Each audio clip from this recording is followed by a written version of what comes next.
All right, there we go. So we want to make sure everyone's connected properly on Zoom. So there are a couple different areas I'm going to ask you to look at. So first of all, we want to make sure that you're hearing us okay. And for those who are hearing impaired, we do have closed caption turned on. So hopefully that is helpful. To find your audio controls, you're going to look at the top bottom corner of your screen. And then to use or change your viewing controls, you'll see those on the top right-hand corner of your screen if you're on a desktop computer. The communication controls are at the bottom, and I'll be going over how we're going to use those in a moment. If you're on a phone or a tablet, you can see your audio controls on the top left-hand corner, and then your communication controls on the bottom of your screen. If you have a question at any point during the webinar, we encourage you to ask it. We won't have chat turned on for attendees. However, you can send us a question using the Q&A button at the bottom of your screen. And we're hoping to answer all of this live for you. But if the question is pretty simple to answer or straightforward, we might just chat our answer directly to you. And in the event that we cannot get to your question, we'll go ahead and reach out to you after the presentation. Yeah, and sometimes we might get several of the same questions. So in that case, we might ask the question or answer the question live and then just chat to you directly. That being said, I'm going to go ahead and hand it over to our AVP of Real Estate Sales, Jeff Hudson, to get us started. Thank you, Tatiana, and good evening, everyone. I'm very happy you could join us, and I hope this is going to be, you're going to find a lot of value. Just a little bit about San Francisco Fire Credit Union. San Francisco Fire Credit Union was founded in 1951 by firefighters for firefighters. However, the credit union has grown over the years, and we are now focused on not only on the needs of firefighters, but of the entire community. We understand there are many home lenders out there, and it can sometimes seem a little bewildering to understand the difference between one lender and the next, other than who has the lowest rate. So a couple of things that might be helpful to know about San Francisco Fire Credit Union is that we're local, and the entire team that works on your loan is local. And this means that we understand many of the unique aspects associated with owning a home in the Bay Area. Another important thing to know is that we're also a portfolio lender, and I won't go too far into that other than to say that gives us a degree of flexibilities that many other lenders just don't have. So our goal for the evening is to provide some information and some benefits for helping you getting pre-approved so that you are as prepared as possible for the home buying process. And with that, I'd like to turn it over to our host for the evening, Rashida Rencher.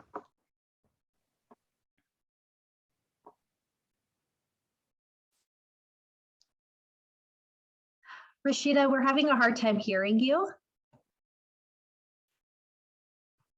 So I'm wondering if your headset is not plugged in, or is it just me? Jeff, are you able to hear her? No. Okay.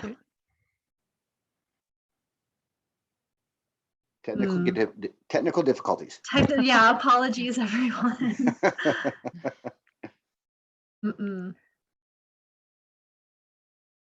Do you want to try unplugging and I think you have to change your, this is a good lesson for everyone. On your audio controls, you need to change your microphone to headset, I believe. Can you hear me now? Yes, yes we can. Yay, okay. Awesome. Thank you for your patience. All right. Well, thank you so much, you guys, for coming. Again, my name is Rashida. I'm a loan officer here at the credit union. I'm a local. I've born and raised here in Bay Area. I've been in real estate lending for the last 11 years, and I've been with the credit union for the last 6 years.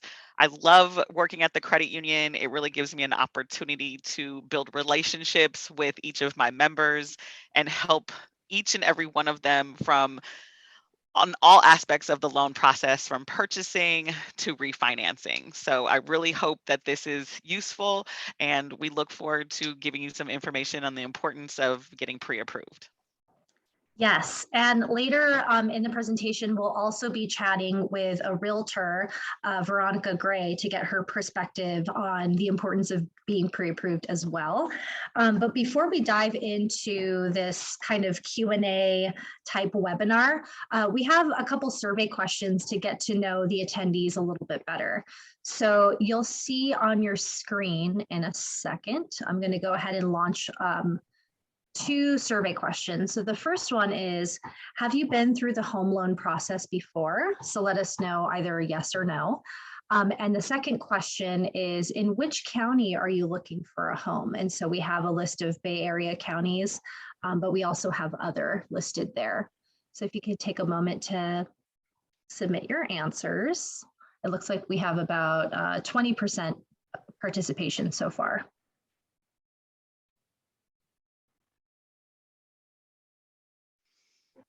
Okay, great. So let's go ahead and look at the results. Oh, whoops. Okay, so it looks like, is everyone can you see the results, Rashida? Yeah. Okay, Yes, perfect. So it looks like all of you have not been through the home loan process before. So we have a lot of newbies here, which is perfect. Excellent. And then in which county are you looking for a home? So we have 40% Alameda County, 20% San Mateo, 20% Santa Clara County, and then 20% other. So thank you for sharing that information with us. So let's get into it. So Rashida is a mortgage loan officer here at SFIR Credit Union, and oftentimes, you know, in the marketplace or for new home buyers, you hear a lot about pre-approvals. So Rashida, from your lender perspective, why should people get pre-approved? Great question. Getting pre-approved is really important part of the home buying process. You want to know how much you can afford. What is this all about? What make this make sense for you, right? And getting pre-approved really helps answer a lot of those questions. How much can you afford? It makes you a more attractive buyer because then you are looked at as a serious buyer. You're now serious. You're ready to go look at properties. It gives you a chance to possibly negotiate prices. It also will allow you to close faster since you already have provided a lot of the documentation needed for the purchase process. Also, in this market, a lot of real estate agents require you to be pre-approved before they're showing you the property. So it's an important step in the home buying process. So they don't want people just showing up for the free snacks. No. Well, in a pre-COVID world, I guess there would be snacks. Yes. Well, that's great, and that's super helpful to know. But could we dive a little bit deeper into what is involved in the pre-approval process? Like, is it going to hit my credit score? Things like that. Great. Yes. So, getting pre-approved in this market, it's all about maximizing your buying power. So there's some things that you need to do before you're getting pre-approved. You want to make sure that you have strong credit, you have a strong 2-year employment history. So there's a simple formula. You want to increase your increase your income and decrease your expenses and save your money. So it's important that you want to pay off high interest credit cards.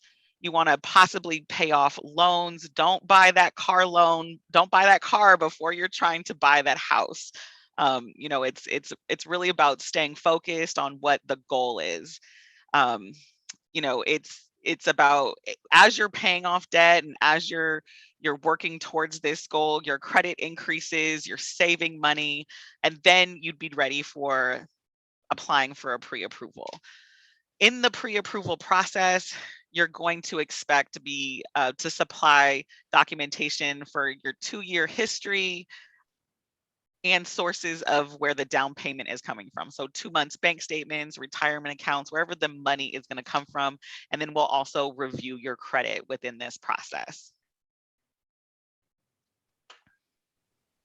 Sounds fair. So it sounds like the application is very similar to a home loan application. Is that correct? It is correct. Okay. The difference is that you won't be putting in an address. So we're still putting in, figures that may, just say I'm applying for a home of 700,000. You might just put in that number because you think that's about the range that you're looking in. And then once we collect the documentation, we'd be able to see if that would work, or if we can increase that, or if we need to decrease that. That makes sense. All right. And I know later we have a list of questions that the attendees submitted. So we have a lot more questions for you to answer. But before we go, oh no, I'm sorry. There's one more section. Can you go a little more into how the pre-approval helps from the lender's perspective when someone is going to an open house per se, or if it's a really competitive listing? Absolutely. So buying a home is probably one of the biggest investments, the biggest purchases that we'll ever do. It can be extremely overwhelming. There's a lot of information that you're learning in a short period of time. Things go very quickly.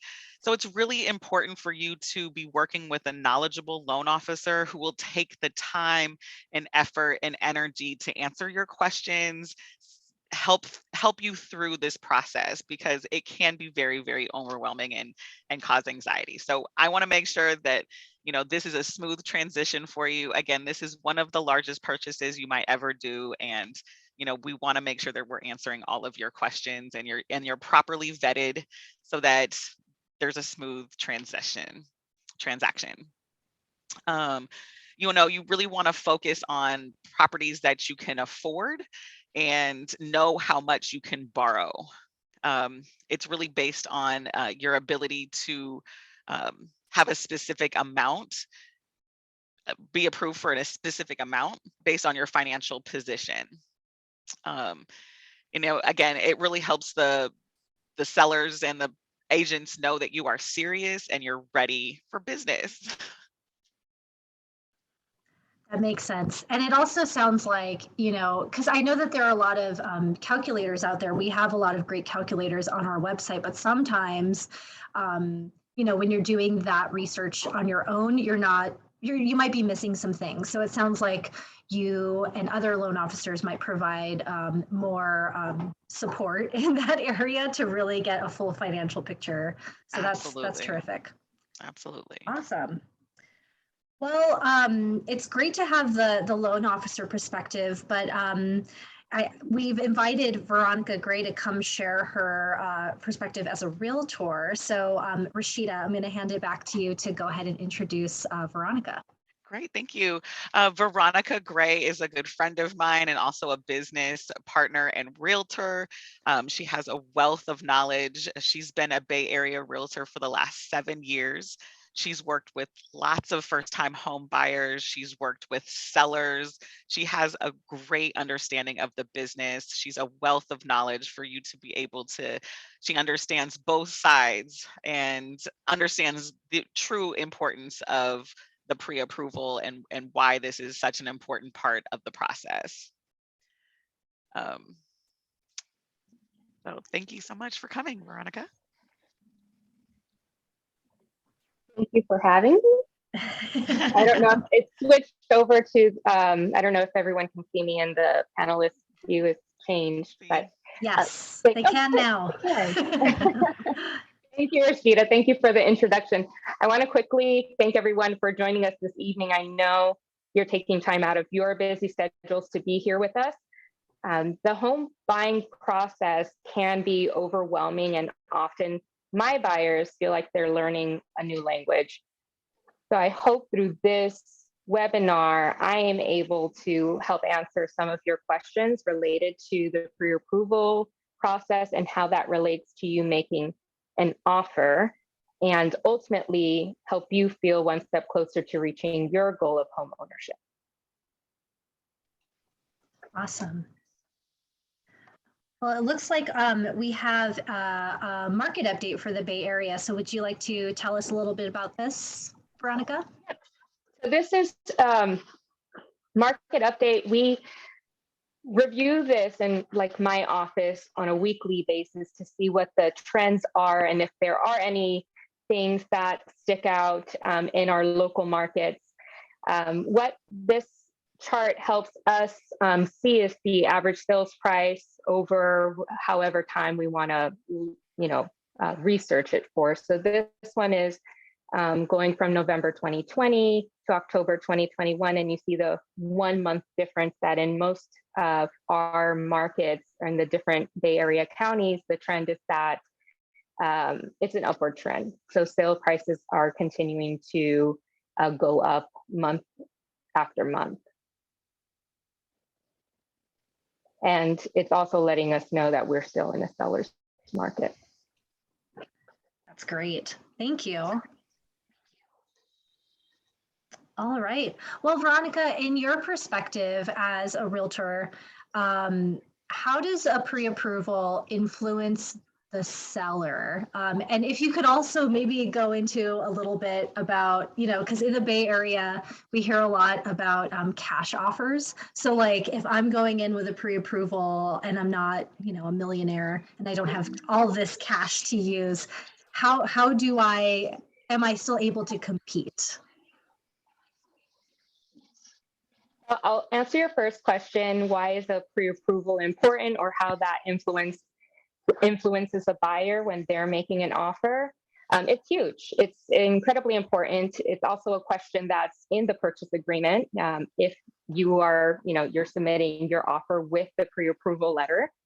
I work both with first-time home buyers and also on the other end where I'm assisting the seller in selling their property. So when I review offers with my clients that are selling their home, I vet the offer, and I also call the lender for that buyer to make sure that they are actually qualified. I make sure that they have their funds to cover their closing costs. So these are all things that are really important, especially in a competitive market when I'm looking at two offers side by side, and what may give one offer a little bit more of an edge than another. So maybe they're pre-approved by a local lender that I know and I've worked with, and that may carry a little more weight. I can then, with a lot of security, tell my seller, hey, I think this buyer may be really serious. They're working with a great lender. I know this lender. So those things are really important.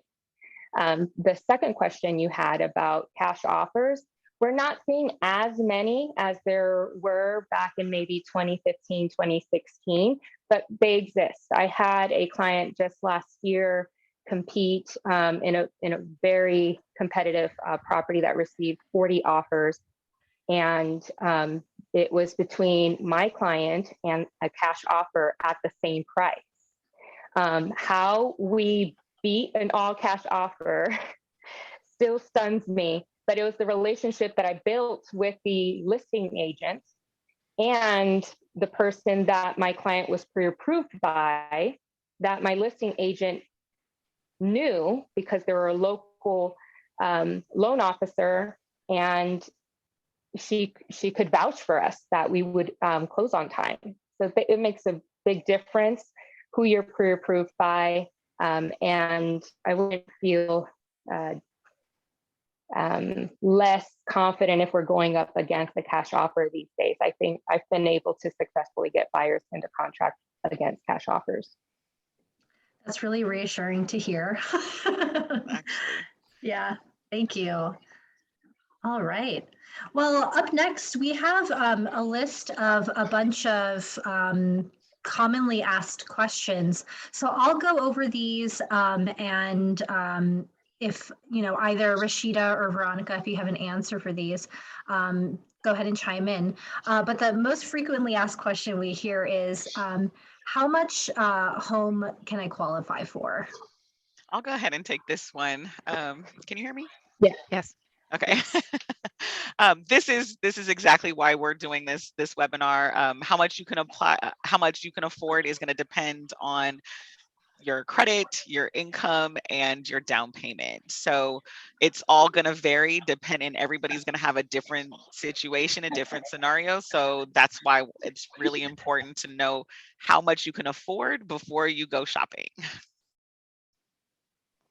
That makes sense. And then related to that, we hear a lot, and I think a lot of people might feel intimidated about the down payment because not everyone, has 20%, especially in the Bay Area maybe, but how much of a down payment will I need?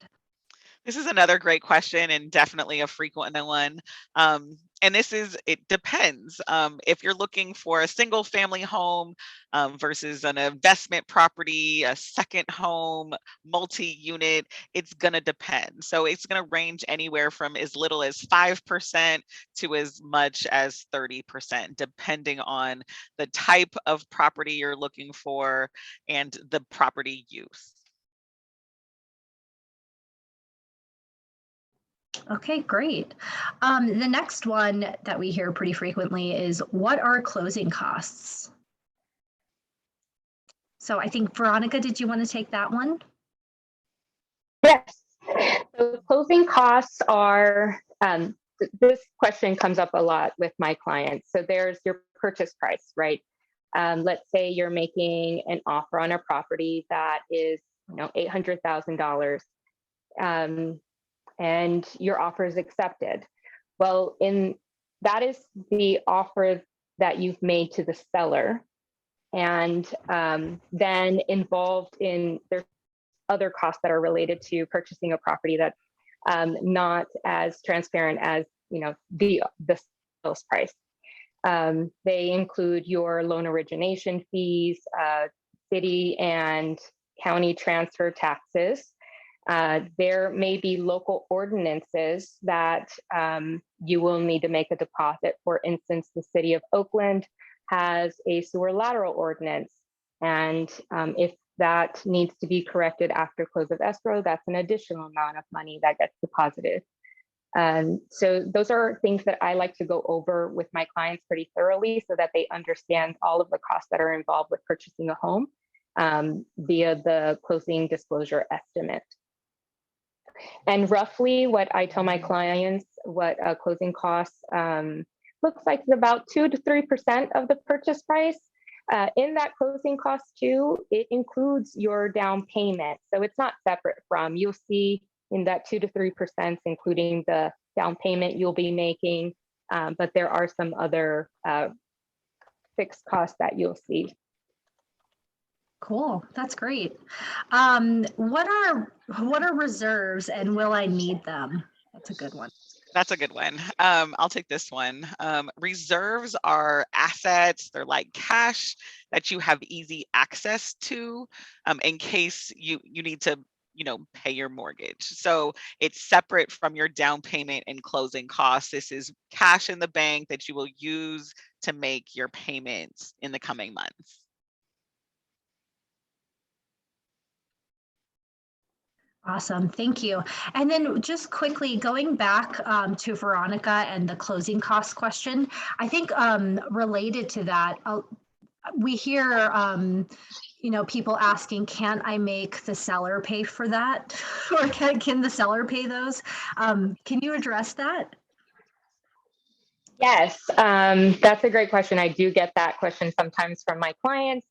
Because we're in a seller's market and there are so many offers on a particular property, it's very rare that a seller will be willing to cover any additional costs via let's say a credit towards your closing costs. There are very specific situations that may come up during the escrow period that would allow a buyer to request a credit, but for the most part, sellers do not give out any additional credits or cover any additional costs because you're competing against a lot of other buyers. That makes sense. And that question might have been something that was common, like, maybe 10 years ago or something, but it sounds Definitely. like the market has changed. Yeah. Yeah.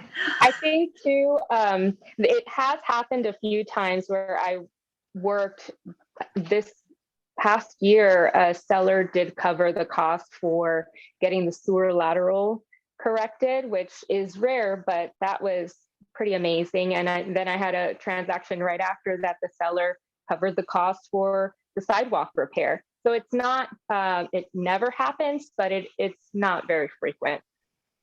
Got it. Thank you. The next question that we hear pretty frequently is my credit good enough? I'll go ahead and take this one. So we do a tri-merge, which means that we pull all 3 credit bureaus. We're going to use the middle low of the buyers. So if there's 2 buyers, we're going to use the middle lower score. And our minimum credit requirement is 620. Anything over 720 is going to give you our best rates. So there is a big range, there's a wide range of credit that can be used for purchasing a home. That's great. The next question that we have is, I'm new at my current job. Can I still qualify for a home loan? And I guess that kind of goes back to earlier. I know you mentioned that you need 2 years of W-2. So yeah, how would a new job affect that requirement? We can still use the new job as long as it's in the same field, generally. There are a couple of exceptions to that, but generally we want to see that you've been in the same field for at least 2 years, and that is expected to continue for at least the next 3 years. Great. And that's because you want to make sure that the income isn't going to change too much. Well, right? It's not necessarily the income. We just want to make sure that that it's going to continue. I mean, generally speaking, if you're in the same line of work, it will usually increase over time. So it's a security for the lender to ensure that the income will continue. It will be strong. That makes sense. All right. The next one that we have is, how early in the process should I get pre-approved? This is a great question. I think the conversation can start much earlier than when you're actually ready to start the pre-approval. The pre-approval is good for 3 months, so it gives you a little bit of time to shop around, but you may want to start to consult with a loan officer before to get yourself ready to get pre-approved, if that makes sense. Yeah, it does. That does.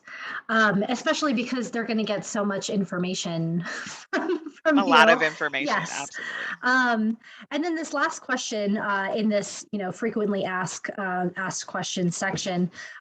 This is a very Bay Area centric question, I think, but can I use income from roommates in my application? This is a great question, and I do get it frequently. We cannot use roommate or boarder income. The only way that we can use that income is if they were actually on the loan with you. So it's okay for you to then rent out a room. You can use that as additional income, but we can't use it to qualify for the loan. Got it. Great. Well, up next, we have questions that folks who registered asked us. So we thought we'd include those in the presentation. But of course, to those who are here with us tonight, if you have any other questions, feel free to use the Q&A button and we'll go ahead and try to get those answered as well. So let's go ahead and actually, I just got a question come in, which I think would be good for Veronica to answer. So the question is, does it matter who you get pre-approved with? And I know you kind of touched on that earlier, that the seller's agent might be, more influenced if they know that your client is working with a lender that you feel comfortable with. But maybe what's the difference between, a more traditional lender versus like an internet lender, if you could speak to that? Yes.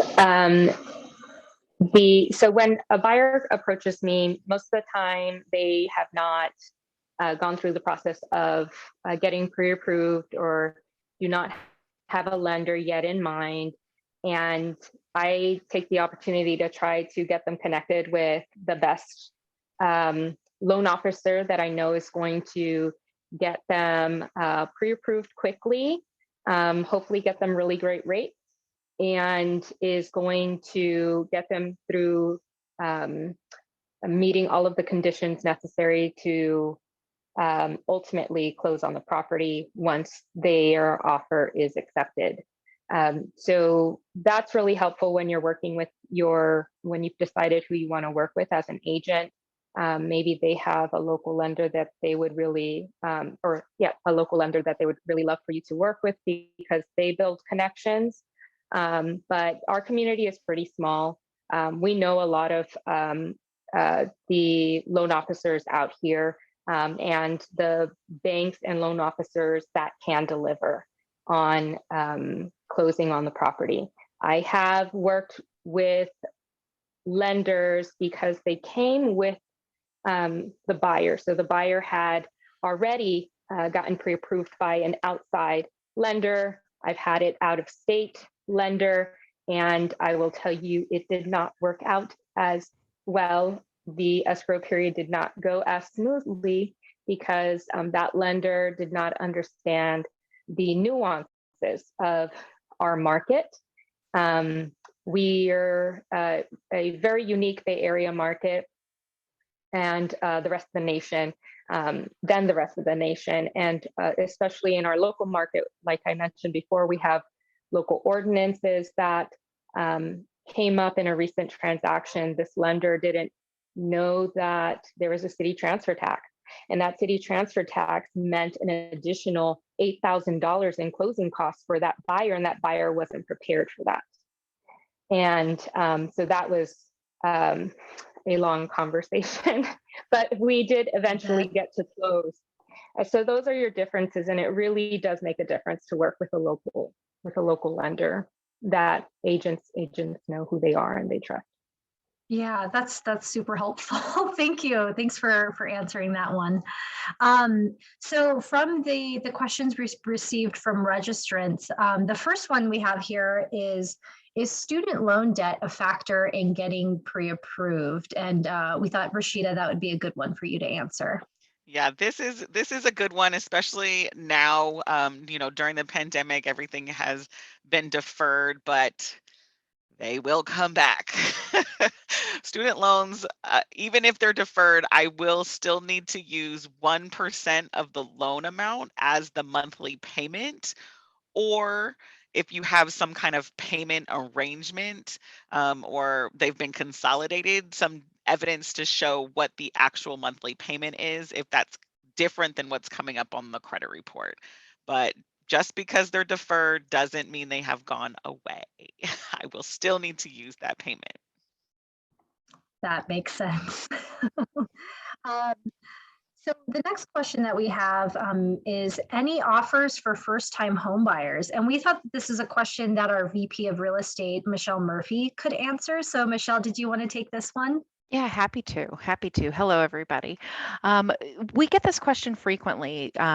Several years ago, there were niche products that maybe were only available to first-time home buyers, and those guidelines have been expanded quite a bit over the last several years. And as Rashida mentioned, at the credit union, we have products that you could put as little as 5% down, possibly even with a credit score as low as 620.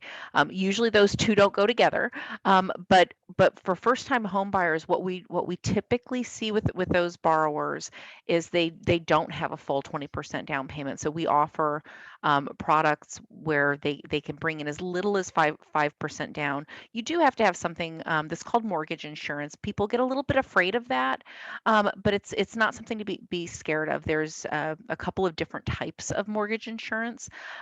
One which is called private mortgage insurance, which means the borrower pays for it, a little bit extra in their payment each month, but it protects the lender and says, hey, we can make a loan to this borrower even though they have no experience making mortgage payments, and they're still only putting 5% down.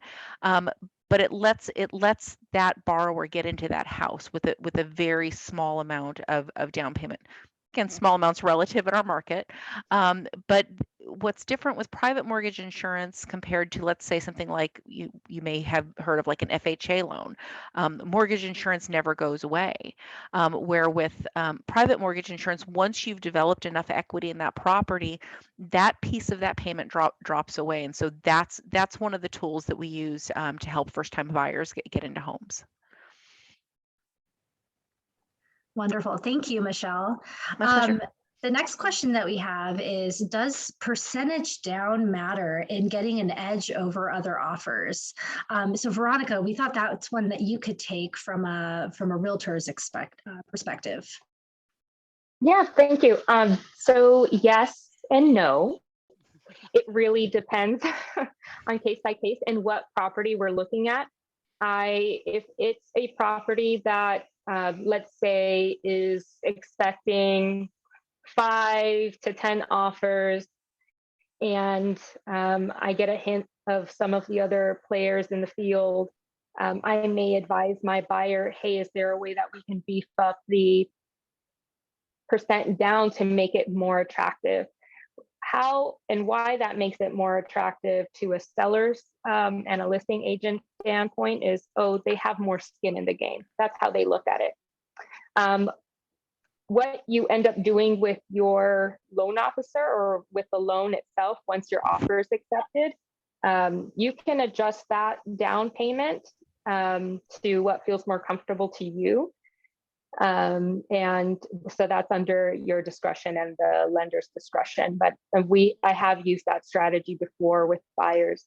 And then if we're looking at a property that maybe there's only 2 offers or 3 offers, that's a great time to, if you would rather put 10% down or 15% down, I think that would be a good opportunity to be able to do that, present the offer as is with the 10 to 15. Because it's not as big of a party when you're making the offer. It just depends. It's a case by case. I have to gauge what the activity is for each property. Okay, yeah, that's helpful. And it sounds like anything you can do to help yourself stand out is worth it in such a competitive market. So that makes sense. Yeah, we come up with crafty and creative ways, or I have over the past 7+ years on how to make an offer look more attractive. So we do what we can. Yeah, that's great. So the next question that we have is, do you need multiple lines of credit with the credit union to get a mortgage? So Michelle, we thought you could take that one. Happy to speak to that.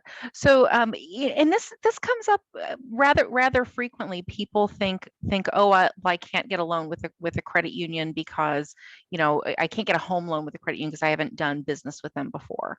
And that's not the case. You do have to become a member of the credit union, as you would if you were going to do business with any credit union, because we're member owned, and we only lend money to our members.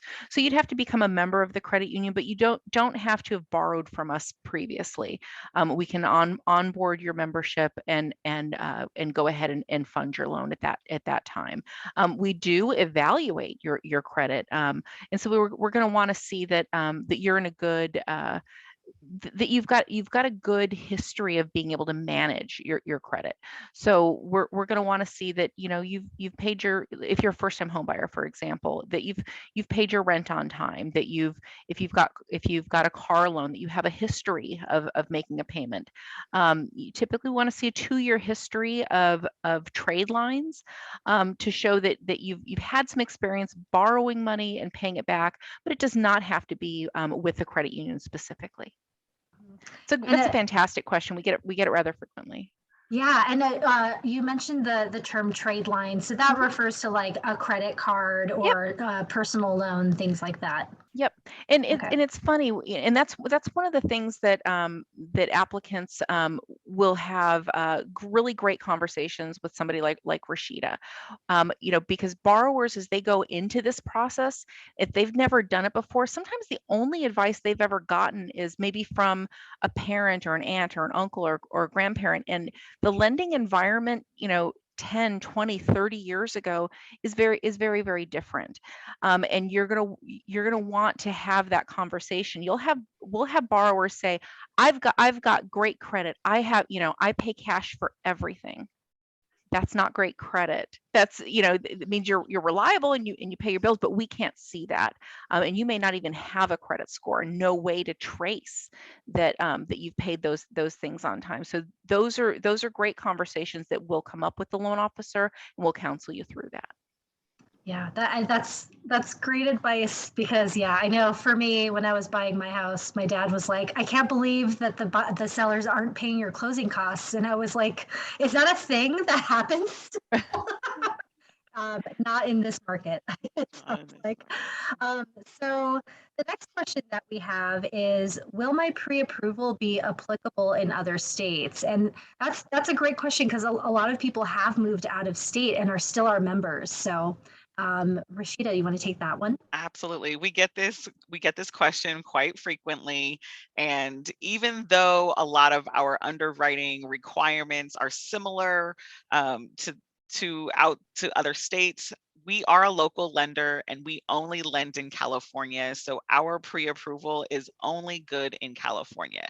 However, we can go all over California. I do loans in Southern California frequently. Great, thank you. Can you please touch on the income requirements for married applicants looking to get pre-approved? Michelle, do you want to take this one? I'd be happy to. In this question checks a lot of boxes for me, because there's a couple. Well, I shouldn't even say a couple things.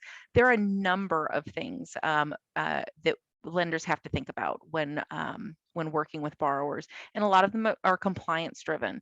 So way back in the day, in the 70s, for example, a woman could not apply, on her own without her husband. And there's still some of those ideas floating around out there. What is typical in the market today is you'll have both a husband and wife applying to buy a house together. They are treated completely equally. So and that can be good, or it can be bad. So if you have two borrowers applying, as Rashida mentioned, we're going to look at the credit for both of you. We'll look at the income for both of you, and it's treated completely equally. There's no, even though you have a borrower and a co-borrower, those two borrowers are treated completely unilaterally. Where you get into trouble with something like that is if you have, let's say, a spouse that doesn't work but has additional debt. That's when you want to be careful, because again, we're going to qualify both borrowers' debt together to see if they are going to have enough money left over at the end of the month to qualify for the home. But if they're not bringing any income into the transaction, it actually may make it tougher for them to qualify as a household. And again, those are very specific issues that Rashida will work with individual borrowers on.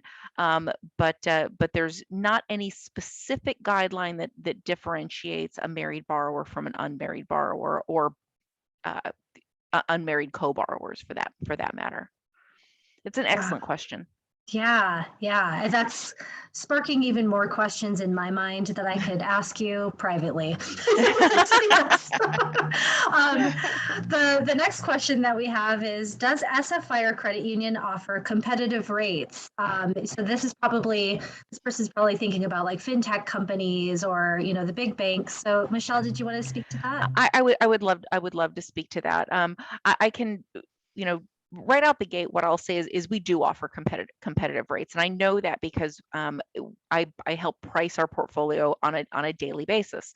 And what we do when we do that is we compare our going rate with a number of our competitors, both within the Bay Area and with some of the big banks, and we try to stay in the hunt. On any given day, you may have one lender that is out trying to buy the market of a particular type of loan product. They may be lower on a given day on a 30-year fixed or on a jumbo adjustable mortgage, and some of the various types that are out there. No one lender is the best rate, has the best rate every single day. One may be a little bit above, one may be a little bit below, but we are always competitive. One of the things that I would caution anybody looking for a home loan, whether they're looking to purchase or refinance, don't get too held up on the rate. Even for a 30-year fixed rate, for example, the longer the loan term is, the more security that you're buying with that, and the more interest rate risk the lender takes with that.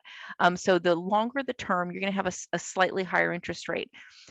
Chances are you're not going to be in that house for 30 years. There are lots of different loan products available, some with lower rates that may be a better fit for you when you're buying your first home. And your loan officer will go through some of those options with you. Truthfully, unless you're looking to buy the house that your grandparents built and you're never going to move and you're never going to refinance, that's not going to happen. But chances are that the 30-year fix may not even be the rate that you're looking for. On that particular day, that rate may work for you. If you're shopping for a property and rates go up during that period of time, you also want to make sure that you're qualified with a little bit of a cushion. So don't get too held up on rate. There's always a good rate available out there, and we're going to put you into a loan that's going to work for you with a rate that's going to work with your household budget. That's terrific. Thank you, Michelle. My pleasure. So that concludes the questions that we had from registrants, and I didn't have any questions come through, but we still have time if anyone does have a question. But I just wanted to mention that a lot of the content that we covered today, we do have 2 other webinars that we have recorded and available on our website. So one is it's called Home Buying 101, which goes over the basics, some of which you learned today. And the other one is about jumbo loans and what those are. And you'll be surprised, or maybe not surprised, to know that jumbo loan products are really popular in the Bay Area just because of the home prices.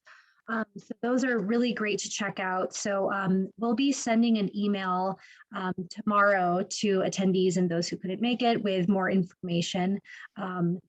But that being said, I want to thank our panelists today for sharing so much great information. We learned things like going with a local lender does truly make it a difference in the process. Being pre-approved does make you more competitive, or it can.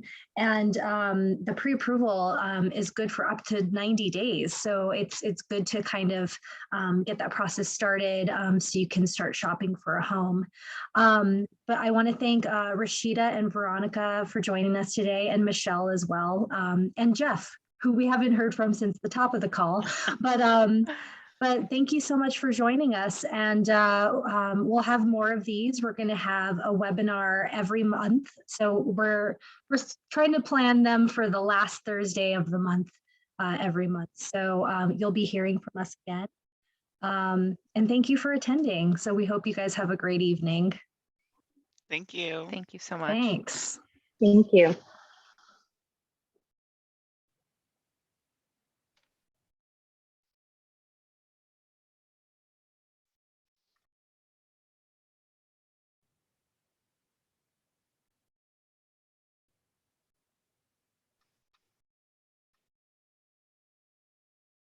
Okay. Looks like it's just us, Okay. guys. Yeah, all the attendees. And I was like, I'm gone. like, drop. I'm like, we're down to 6. Those are all our people. I can talk Yeah. again.